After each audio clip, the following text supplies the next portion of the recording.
Your heart just stopped. 1 second it was beating. Now it isn't. That fast. That's simple. This is second zero. And what happens over the next 60 seconds is something science is only now beginning to understand. Because it turns out, the moment you die might be the most alive your brain has ever been. Let's start at the very beginning. The first thing that happens when your heart stops is nothing. At least, nothing you can feel. Your blood pressure drops to zero. The 5 liters of blood that were moving through your body just a moment ago are now sitting completely still. Without a pump, there's no flow. There's no delivery. But here's the thing. Your brain doesn't know that yet. For the first 10 seconds, your brain is still running on whatever oxygen is left in your blood. Your neurons are still firing. Your thoughts, whatever they were in the moment before, are still happening. You're still, technically you, but that window is closing fast. Around 10 seconds in, something changes. Your brain, the most oxygen-hungry organ in your body, consuming roughly 20% of your total oxygen supply at any given moment, starts to register that the deliveries have stopped. The cerebral cortex, the region responsible for conscious thought, begins to shut down. This is the moment most people lose consciousness. Your eyes stop processing images. Your ears stop registering sound. From the outside, you look on. But from the inside, something very different might be happening. In 2023, a neuroscientist named Jimo Borjigin at the University of Michigan published a study that changed how we think about dying. Her team monitored the brain activity of 4 comatose patients as they were taken off life support. What they expected to see was a quiet fade to black. Brain activity slowly winding down like a machine losing power. That's not what they found. In 2 of the 4 patients, within seconds of losing oxygen, the brain did something nobody predicted. It surged. A massive spike of gamma wave activity exploded across the brain.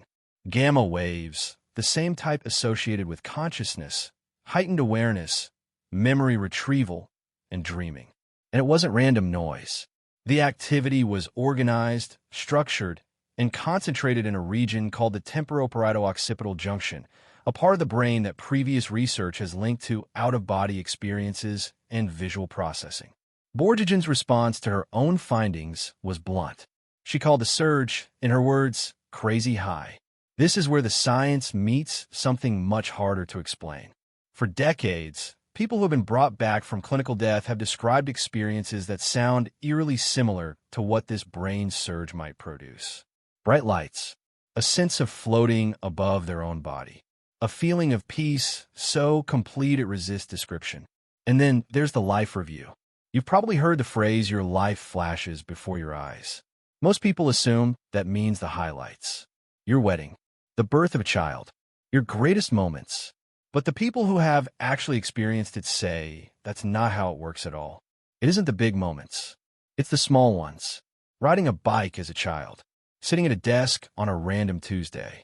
A white cat on a staircase you don't even remember. That last one is real. A young man who was resuscitated after clinical death described seeing a white cat on a staircase during his life review. He couldn't place the memory. He had no recollection of ever being in that building. After he recovered, he described the staircase, the apartment layout, and the cat to his mother. She told him they had lived in that exact building, with that exact staircase, next to a neighbor who owned a white cat. He was 14 months old when they moved out. This raises a question that neuroscience still cannot answer. Are all of our memories still in there? Every single one? And does the dying brain, in its final surge of activity, somehow unlock the entire archive? We don't know. But the brainwave data suggests something is happening that goes far beyond a simple shutdown. Meanwhile, the rest of you is going dark. Around 30 seconds after your heart stops, your blood is no longer carrying oxygen anywhere. Your cells, all 37 trillion of them, are starting to notice. They begin switching from aerobic respiration, which requires oxygen, to anaerobic respiration, which doesn't.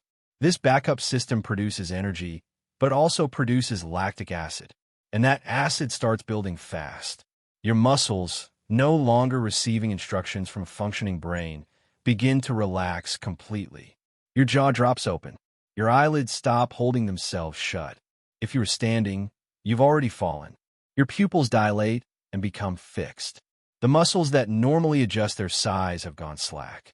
Your eyes, still technically intact, are now lenses with no one behind them. Where are they? Dr. Sam Parnia, a resuscitation researcher at New York University, has spent over 2 decades studying what happens to consciousness during cardiac arrest.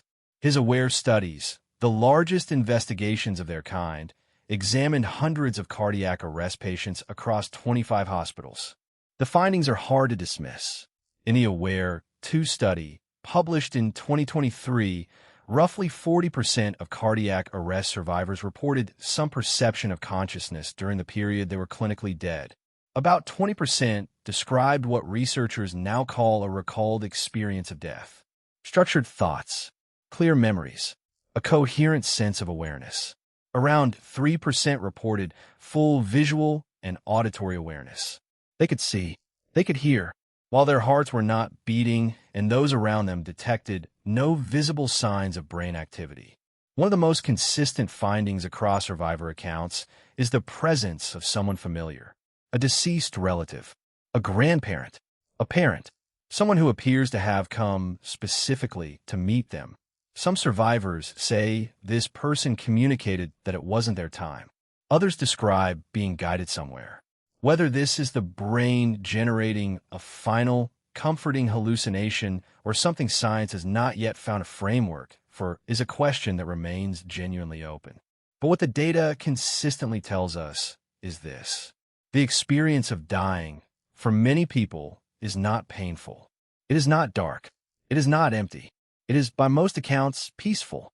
Now the body, again, at around 60 seconds, the damage to your cells is becoming serious, but not yet permanent. This is an important line, because this is the window where resuscitation is still possible. If CPR starts right now, if a defibrillator delivers a shock, there is still a real chance to reverse what has happened. Brain cells can survive without oxygen for roughly 4 to 6 minutes before permanent damage sets in. That means at the 1-minute mark, you are in a kind of biological limbo, not alive in any traditional sense, not gone in an irreversible one. Your body temperature has barely changed. Your skin is just beginning to pale as blood drains from the capillaries near the surface. Inside your cells, enzymes that were safely contained behind membranes are starting to leak out as those membranes weaken from acid buildup. This is the earliest stage of a process called autolysis. Your own cells beginning to break themselves down, but it has barely started. At 1 minute, most of your body cells are still intact, still structurally whole, still in a biological sense waiting. And the question of what they're waiting for has 2 answers, and both of them are true. The medical answer is oxygen. If blood flow is restored within the next few minutes, many of those cells will recover. People come back from this every single day in hospitals around the world. But if no one comes, if there is no CPR, no defibrillator, no intervention, then this was your last minute on this side of existence. And based on everything science now knows, based on the brainwave data, the survivor accounts, the decades of careful research, it appears that your brain did not use that minute to shut down quietly. It used it to turn on. All of it. The white cat on the staircase. The random Tuesday afternoon. The ordinary moments nobody filmed and nobody celebrated. Your brain was recording all of it the entire time. And in the 60 seconds after your heart stopped, before the lights went out completely, it played all of it back. Your heart just stopped. And for one brief, extraordinary minute, your brain was more awake than it had ever been in your life.